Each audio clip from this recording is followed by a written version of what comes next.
नमस्कार मित्रांनो, माझे नाव देवहूती प्रवीण काकड.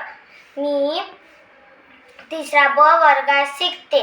आज टिळकांची पुण्यतिथी. टिळक कसे होते हो टिळक?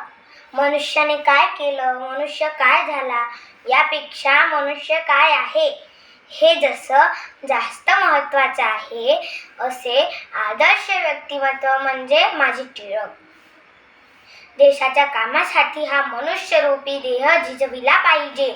केवळ स्वतःचा विचार न करता आपला हा देह इतरांच्या कामात कसा आणता येईल व त्यासाठी भारतमातेचा हा सुपुत्र परकीय सत्तेच्या विरोधात उभा राहून भारतातील सामान्य जनतेला जागृत करतो.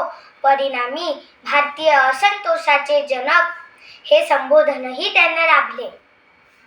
असे महान व्यक्तिमत्व म्हणजे माझे टिळक. असे टिळकांचा जन्म 23 जुलै 1856 रोजी रत्नागिरी जिल्ह्यातील चिरवली या गावी झाला. ते बालपणापासूनच स्पष्ट वक्ते होते. त्यांनी इंग्रजांच्या अत्याचाराला विरोध केला व स्वराज्य माझा जन्मसिद्ध हक्क आहे, तो मी मिळविणारच. त्यांच्या या दृढतेपुढे इंग्रज सुद्धा नमले होते. असे हे महान व्यक्तिमत्व आदर्श टिळक आमच्या सदैव प्रेरणादायी राहोत. शेवटी एवढंच बोलते.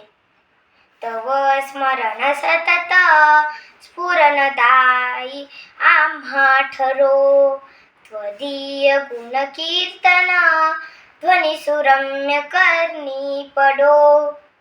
स्वदेश हित चिंतना विन तुझी कथा नावडो.